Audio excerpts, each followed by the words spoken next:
Michael McGreevy and some stellar defensive plays saves the day for the Cardinals as they sweep their second doubleheader of the week. Let's go.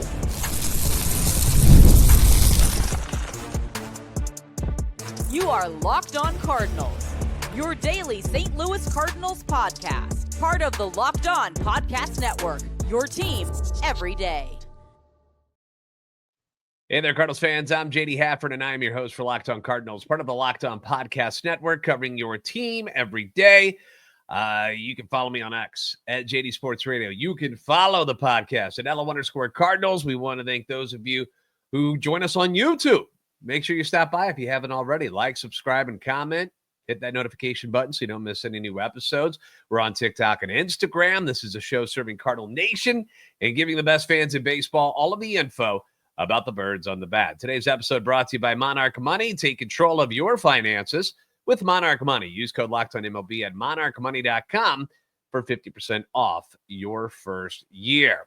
All right, so first and foremost, happy Cinco de Mayo to everybody out there who celebrates. Get you I don't know, a margarita or something today. Enjoy some tacos or whatever it is you're going to do to celebrate. Little tequila. That's cool. You know who could use some tequila? St. Louis Blues fans right now. What a heartbreaker that was last night against the Winnipeg Jets. Unbelievable. Was sick to my stomach watching that one last night. Brutal. But your St. Louis Cardinals actually did some good on Sunday. After a thrilling win in game one, where what appeared to be a game well in hand became a sweaty, nerve-wracking victory. The Cardinals had a much tougher task at hand on paper in game two. No longer would it be some rookie making their debut against them, Blade Tidwell, but instead it was right-hander Tyler McGill, who had been outstanding so far this season. I mean, to put it bluntly, the dude came into that game 3-2, 1.74 ERA. Opponents hitting just 198 against him. Guy'd been shoving. So this was no slouch they were going up against. And on the mound for the Cardinals, you had Andre Pallante, who, to put it lightly, has been inconsistent, right? That's saying it in a friendly way, right? Inconsistent. 7 shutout innings against the Phillies back on April 11th, which was great. That was followed by a start against the Mets where he went 6 innings but allowed 4 runs on 7 hits, only struck out 2. Then in Atlanta, it was a worse start where he only lasted 4 1/3, 4 runs, 7 hits, only struck out 1. Plus, he had 3 walks. He was better in Cincinnati. Give him credit there. Quality start. He goes 6 innings, allows 3 runs on 6 hits, 4 Ks, 2 walks. He's allowed home runs in all but 1 start so far this season. 6 home runs total. So, obviously, there's room for improvement, and you were hoping to see that in game 2. But, again, Pallante wasn't really that sharp in this one. Andre lasts just 3 1/3 innings. He allows 4 runs on 9 hits. He walks 4, and he strikes out just 1. And the Mets clearly knew what was coming. Like, they knew exactly what Andre Pallante was about. He likes to keep the ball low, and he wants you to hit ground balls. And they were keying in on those low pitches, got some good swings, and lit him up. Pallante lives down in that zone with the sinker. Normally, when things are going very well for Andre, those sinkers are getting driven into the ground right in front of home plate, and you see him getting a lot of ground balls. He induces 11 ground balls in this game, so he was getting them. But the Mets only had 3 swing and misses against them, which is a problem. They hit 5 fly balls. They had 4 line drives.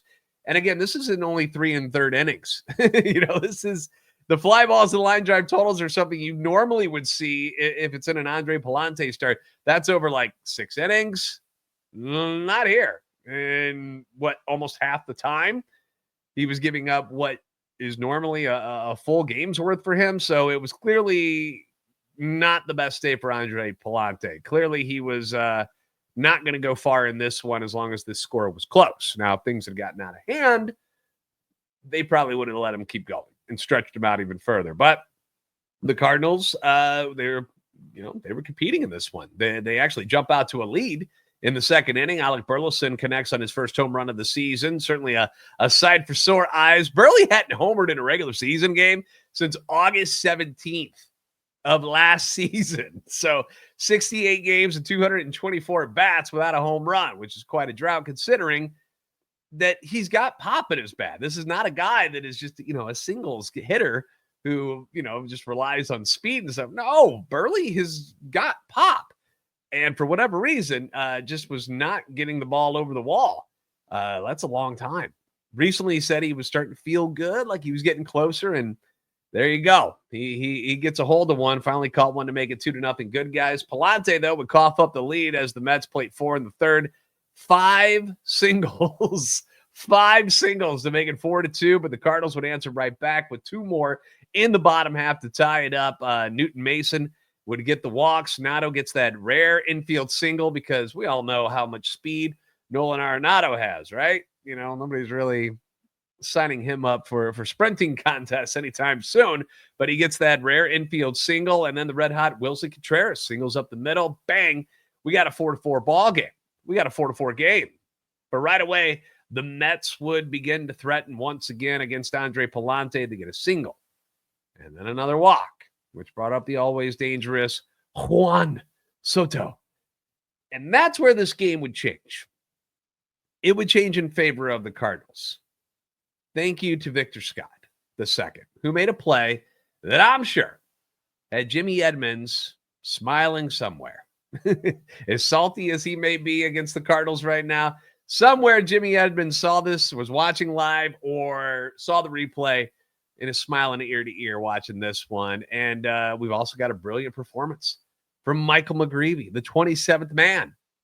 He was on fire in this one. So we're going to get to all of that and how those two guys in that play in particular led to this victory for the Cardinals. That's coming up next on Locked On Cardinals.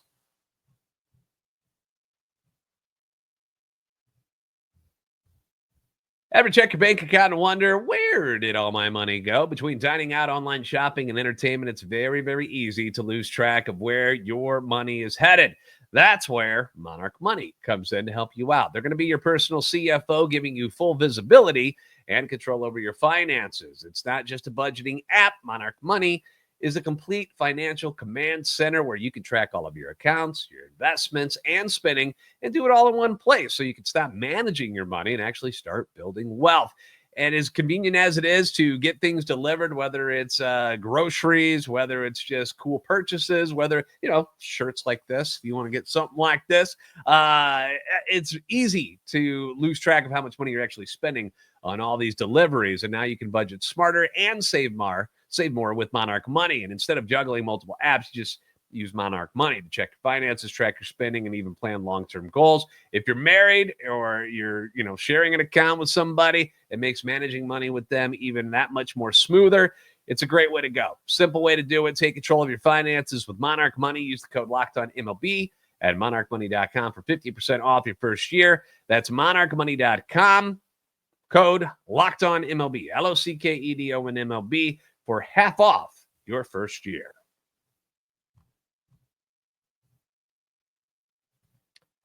Thanks again for making Locked On Cardinals your first listen every day. Leave your comments on YouTube as well as on X anytime you want. The feedback is always welcome and encouraged. A lot of positive things to say about the Cardinals in the comments section. The last, few hours after watching these 2 games against the Mets, because there was a lot of good things going on, despite Andre Pallante struggling in this one, this game is knotted up. It's 4-4. And unfortunately, the Mets are set up to have a big inning, right? Runners are up first and second. There's nobody out. Juan Soto is at the dish. And Andre Pallante is hanging on by a very thin thread in this one. He is one big swing away from seeing this game get really out of control and just go off the rails. Things are looking bleak, right? Here comes Soto. 2-1 count.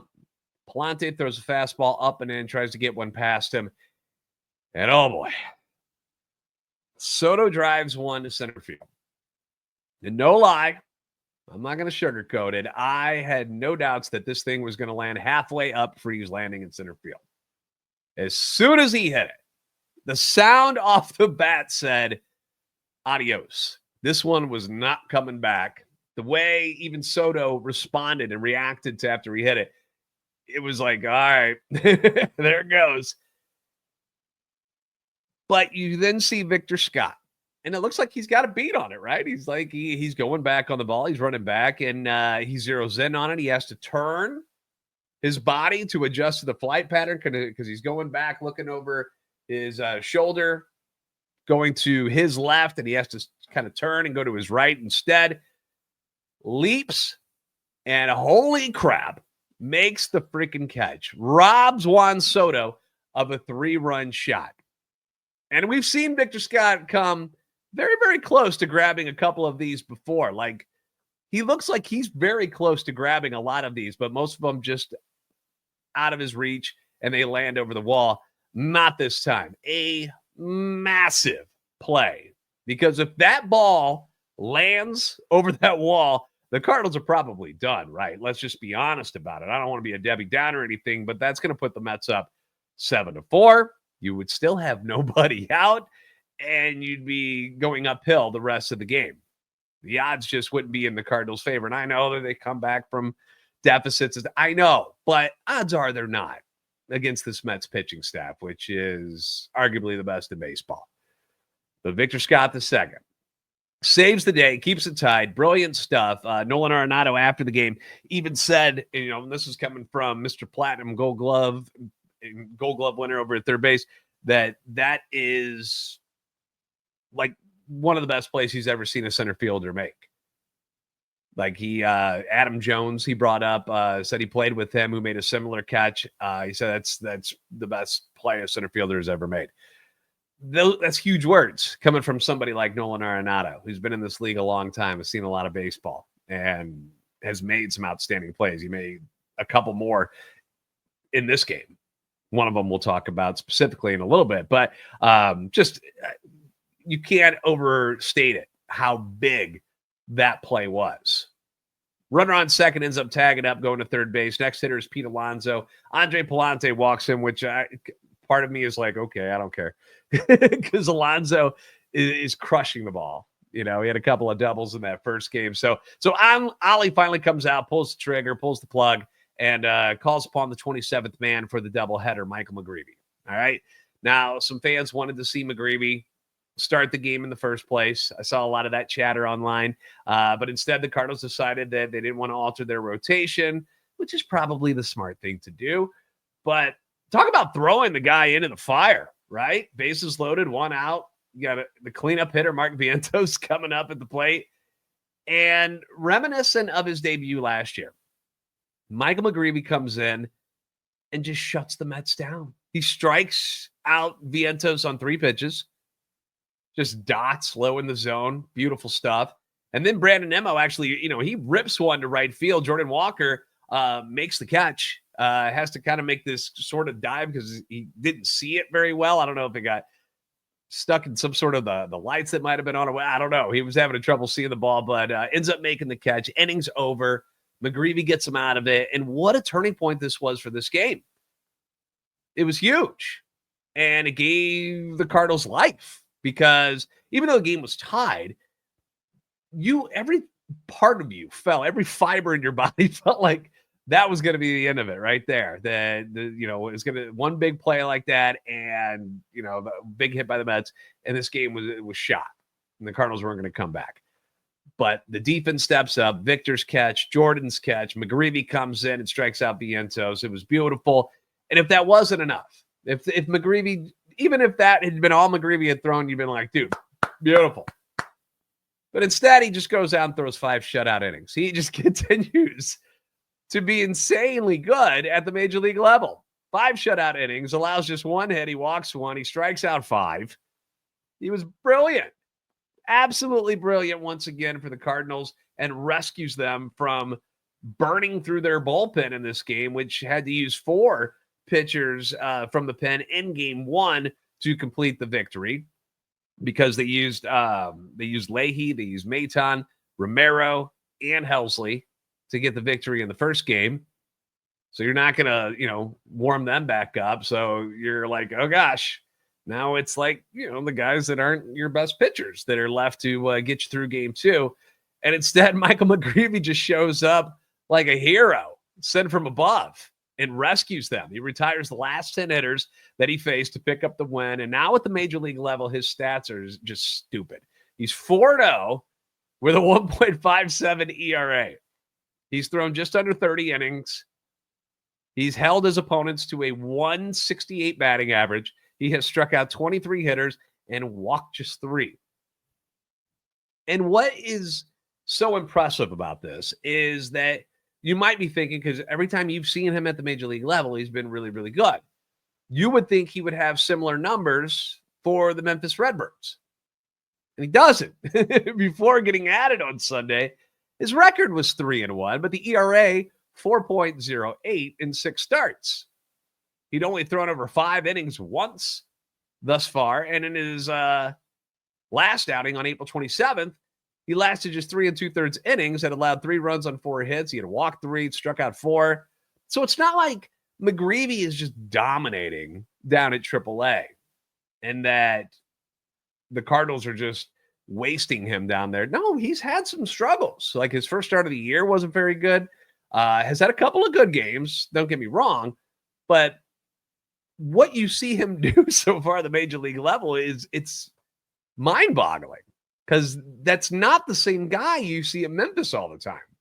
But for whatever reason, he continues to find success at the big league level, which is great. I'm not complaining. I'm just pointing it out that it's not like we've got this, phenom down at AAA who is 5-1 and has like a 2 ERA. And it's not. That's not what he's been down there.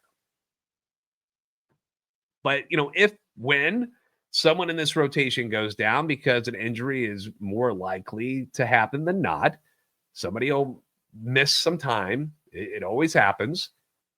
McGreevy will be the first guy on the speed dial. He certainly earned it. And when you think about the future with Michael McGreevy in the Cardinals rotation, if the Cardinals don't hang around in the playoff hunt this year, you certainly could see the Cardinals shopping Steven Matz and Eric Fetty. They're likely going to get moved because they're coming to the end of their deals. Perhaps Sonny Gray and Miles Michaelis have a change of heart and they're like, I don't mind. They'll remove the no trade clause and be willing to get moved. And those are some spots that McGreevy could slide into. But like right now, it's just a full rotation. Everybody's healthy right now, which is great. Keep it that way. I don't want anybody to get hurt. But when I think of next season, I think of 2026. Right now, you would have Sonny Gray still. You would have Matthew Liberatore, who's been awesome in the rotation. You would get McGreevy. You'd still have Pallante. Hopefully, Quinn Matthews, who's been dealing with that shoulder soreness so far this year. Hopefully, he's fine and ready to rock and roll in 2026. That would be kind of your top 5 in the rotation. Maybe guys like Teen Kent or Tekoa Roby, who looked really good this spring, or Cepos and Robertson. There's a number of different names that could make a push for a spot in the rotation as well. But McGreevy's going to be back at some point. He's got to be back. All right. This is not a case of the Cardinals not trying to win. It is the fact that they have got guys on guaranteed deals that need to be pitching as well. That's just the way it is. So, and McGreevy apparently understands this. He understood the numbers crunch of the rotation and why he wasn't going to be up in St. Louis to begin this year. But he'll be back. You watch. He'll be back. So after McGreevy settles things down and gets him out of that pickle, the Cardinals were able to push another run across in that 6th inning. Victor Scott comes up huge, 2-out double, scores Pozo, who had 2 hits and did a lot of running on the base pass in this game. We got to see him trucking around the bases a few times, which, big guys running makes a lot of people smile, right? Pozo hitting .343 since coming up for the injured Ivan Herrera, who continues to rehab and is trying to get back from that bone bruise. Has had some soreness and stuff going on still, but it's okay. Let's ride it out and just make sure he's 100% before you bring him back up. There's no need to push it. Nolan Arenado, mentioned him earlier, had a couple of more hits. He had 4 on the day in the doubleheader. Also made this brilliant basket catch in foul territory where he caught it and then went tumbling into the netting and landed on some fans, gave the baseball to the kid because Nato's a good guy. He's so good defensively. And The offense hasn't been what you wanted the last couple of years, but he seems to be turning things around once again. Had the big walk-off home run already this year. And defensively, though, he's been right there the whole time. Hasn't missed a beat. Mason Wynn had to come out of the second game after spraining his left ankle during the Nolan Arenado infield single. It was awkward because he was trying to avoid the third baseman on the play and stay on the bag. He just kind of turned his ankle. We'll see how severe that turns out to be. I'm somebody who has rolled their ankle a million times, and it's never fun. The swelling, the stiffness, it sticks around for a few days. So we'll see how bad it is by what we see for tonight's lineup against the Pirates. Because if he's okay, he'll be in there. If not, if he needs a day or two, you got Jose Barrero, who came in after Mason Wynn left, started at shortstop in that first game. So there is somebody there. You don't have to bring in Brendan Donovan, but it might happen. We'll see what happens. They do have a righty on the mound tonight. The Cardinals win this one by a score of 5-4. They sweep the doubleheader. They win the series over the Mets. They've now defeated the Mets, the Phillies, the Brewers, the Twins, and the Astros in their series at Busch Stadium. The only series they've lost at Busch so far this year was against the Angels, and they should have won that series. Like, when you go back and look at it, how they lost those two games, like, they should have won those, right? Home record is now 12-6. The only teams with more wins in the league at home are the Dodgers, who are 15-3. The Padres are 14-4. The Mets are 13-3, and then the Phillies are 13-6. That's it. Those are the only people who have more home wins. The boys are playing fun and exciting baseball at Busch Stadium. If they could somehow take that onto the road with them, they might be on to something. But that 4-13 road record is obviously a glaring, ugly spot on the sheet right now, which has them at 16-19 overall, 3 games under 500. They're 5 back in the division of the Chicago Cubs, who continue to just play excellent baseball. We're going to preview their series because the Pirates are in town next. We'll talk about that coming up next on Locked On Cardinals.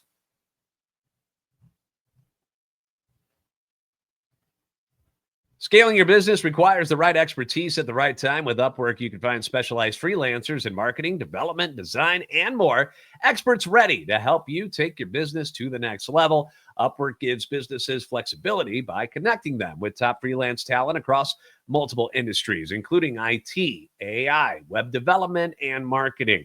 Whether you need extra hands for a project or you want a long-term partner, Upwork makes hiring simple, and it also makes it affordable. If you need help with a marketing campaign, Upwork can connect you with a freelance expert who delivers incredible results. Posting a job, it's free, it's simple. Did I say it was free? Because it's free. Know that.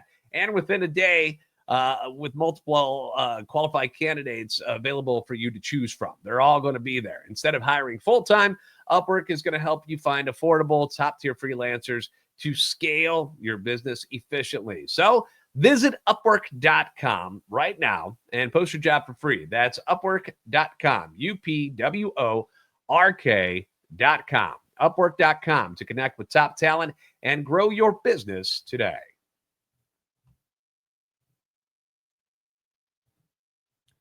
Thanks again for making Locked On Cardinals your first listen today. For your second listen, check out the all-new Locked On MLB Game Night. Every game, every night, all season long. Get local analysis on a national scale. You can find MLB Game Night on Locked On MLB on YouTube or wherever you listen to your podcast. Once again, I am one of the hosts of MLB Game Night. So if you want to come out, check it out and support, I would appreciate that. We would love to have you. The Pittsburgh Pirates are currently 12-23 on the year, which is the second worst record in the National League, third worst record in baseball. They just got swept at home by the San Diego Padres. They've lost 4 in a row, 8 of their last 10. They're not in a good spot right now. They're just not. This right here is a prime situation for the Cardinals to add a couple of wins and bury Pittsburgh even further in the NL Central. This is a situation that the Cardinals need to take advantage of. They've got to. When you go and you play inferior teams, and that's what the Pittsburgh Pirates are compared to what the Cardinals not only do at home, but just in general. Look at the rosters. The Cardinals have a better team. Sure, couple of the names on the Pirates roster pop off the screen at you, like Paul Skeens. But the rest of them do not. And they're not doing very well right now. They're in a bad spot. Take advantage. The Pirates did take 2 of 3 from the Cardinals earlier this year when they beat Matthew Liberatore in his first start. They lost to Sonny Gray with Paul Skeens on the mound. Remember, Cardinals beat him again, scored 5 against him. And then you had that ridiculous 13-inning game where the Pirates outlasted the Cardinals and ended up winning that one 2-1. I still have a hard time believing that the Cardinals lost that game. Eric Fetty was brilliant, 6 no-hit innings. You had the stupid base running going on. It was just a mess. Should have won that one too. Cardinals would love to get some payback in this series if at all possible. Monday's pitching matchup, you got Miles Mikolas against the guy who beat the Cardinals in that first game, Carmen Mlodzinski. It is not spelled that way, but it's pronounced Mlodzinski. That has been his only win of the season so far. He is 1-3, the ERA 6.58.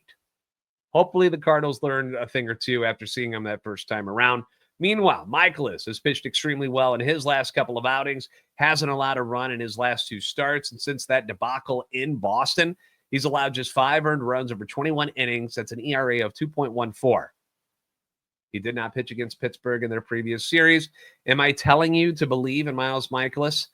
No, I'm not telling you that, but I am telling you that he has been a hell of a lot better. And the numbers are obviously inflated by what happened in that massacre in Boston. But he has been really, really good since then. So I hope the trend continues. Rest of the series, you've got Skeens against Liberatore on Tuesday. That's a pretty sexy matchup. Then it's Mitch Keller and Sonny Gray on Wednesday. Keller was the one who was pitch to pitch with Eric Fetty in that 13-inning game. Obviously, he's a very good pitcher. So, that should be a good duel as well on Wednesday. It's a day game. Pirates offense, this is where the Cardinals got to take advantage. The Pirates offense has the second worst batting average in the National League. They're also second to last in the NL in runs scored. Their offense is bad. They're last in home runs. They don't hit home runs. What you have to be careful of is you do not want to give these guys free passes, because when they get on base, they're going to run because they can't do anything else. So they take advantage of the speed that they have in their lineup. They're third in the National League in stolen bases. Do not walk these guys. Make them hit to get on base. That is my key to a victory in this series. No free passes. Because when they get on, they're going to run, and they're going to turn walks into doubles, and then stupid crap is going to get the run in. You know how it is. There's going to be dumb infield singles. There's going to be bloops, and eventually those walks are going to come around and score. And that's the only way the Pirates should be able to beat the Cardinals in this series. Okay? Because the Cardinals are a much better offense. They're playing good defense. And right now they've got some good pitching going on. Got to make sure the bullpen can handle it. Game 1 was very, very sweaty. You're not going to have Michael McGreevy to throw 5 innings again for the bullpen in this series. So let's keep the Pirates bats cold. No free passes. And keep the good vibes flowing. That's what we need to do. I don't want to hear about any cannonball crap. I don't want to hear about Jolly Rogers waving. I don't want to hear any of that. Cardinals need to take care of business. They need to get at least 2 of 3. Obviously, a sweep would be preferable. But I'm not trying to get too greedy. So anyway, that's what's happening with this series. Thanks for making Locked On Cardinals your first listen every day if you haven't already. Give us a follow on X at LO_Cardinals and JD Sports Radio, TikTok, and Instagram at Locked On Cardinals. Like, subscribe on YouTube, and help our channel and our love for the Cardinals grow. You guys are the best fans in baseball for a reason, and we will see you next time on Locked On Cardinals.